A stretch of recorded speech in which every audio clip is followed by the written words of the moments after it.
Hi అండి, నమస్తే. Welcome to my channel. నేను మీ గాయత్రి. ఈరోజు వీడియోలో కట్టె పొంగల్ రెసిపీని టేస్టీగా ఎలా చేసుకోవచ్చో చూపించబోతున్నాను. మన ఇండియన్స్, ముఖ్యంగా సౌత్ ఇండియన్స్, బ్రేక్ఫాస్ట్కైనా, పూజల సమయంలో నైవేద్యం పెట్టాలన్నా, టెంపుల్లో ప్రసాదంగా పంచిపెట్టాలన్నా, అప్పటికప్పుడు ఫాస్ట్గా చేసుకోవాలన్నా ఫస్ట్ ప్రిఫరెన్స్ పొంగల్కే ఉంటుంది.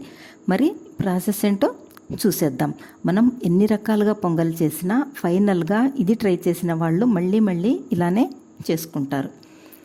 ముందుగా 1/2 కప్పు పెసరపప్పు బాణల్లో వేసి చిన్న మంట మీద దోరగా వేయించుకోవాలి. మంచి వాసన రావాలి, లైట్ గోల్డెన్ కలర్ రావాలండి. అంతవరకు నిదానంగా సన్నటి సెగ మీద వేయించుకోండి. కనీసం 5 నుంచి 10 నిమిషాలైనా పెసరపప్పుని బాగా వేయించాలి.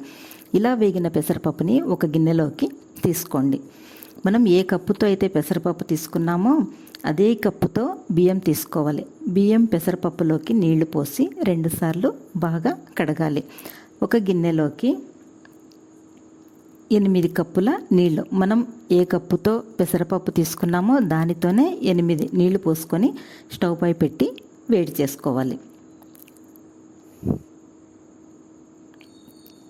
ఈలోపు వేరొక గిన్నెలో 2 టేబుల్ స్పూన్స్ నెయ్యి వేసి మనం కడిగి పెట్టుకున్న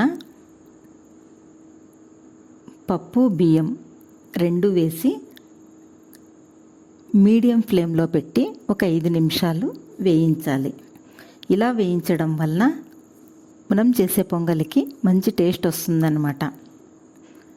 మనం ఎసురు పెట్టుకున్నాం కదా, నీరు మరిగిపోయి ఉంటుంది.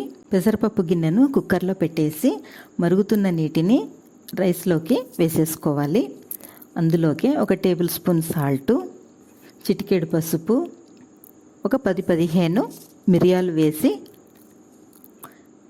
మూత పెట్టేసి కుక్కర్ మూత పెట్టుకోవాలి. 5-6 విజిల్స్ వచ్చే వరకు ఉడికించుకొని స్టవ్ ఆఫ్ చేసేయాలి.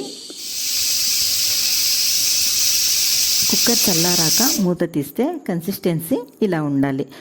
గిన్నెను మళ్ళీ స్టవ్ పై పెట్టి 5 నిమిషాలు ఉడికించుకోవాలి. స్టవ్ని లో ఫ్లేమ్లోనే పెట్టి ఉడికించుకోవాలి. మనం తాళింపు రెడీ చేసుకునే లోపు ఇందులో ఉన్న ఎక్స్ట్రా వాటర్ అంతా కూడా అబ్జర్వ్ అయిపోతుంది. వేరొక బర్నర్పై పాన్ పెట్టి అందులోకి 1/2 కప్పు నెయ్యి వేసుకొని జీడిపప్పు, అవి కొద్దిగా వేగాక ఎండుమిరపకాయలు, కరివేపాకు, 1 టీ స్పూన్ జీలకర్ర, కొద్దిగా ఇంగువ వేసి పక్కన స్టవ్ పై ఉడుకుతున్నటువంటి పొంగల్లోకి వేసి సర్వ్ చేసుకోవాలి.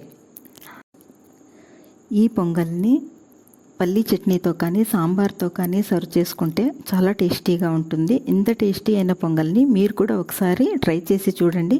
ఎలా వచ్చిందో నాతో షేర్ చేసుకోవడం మర్చిపోకండి.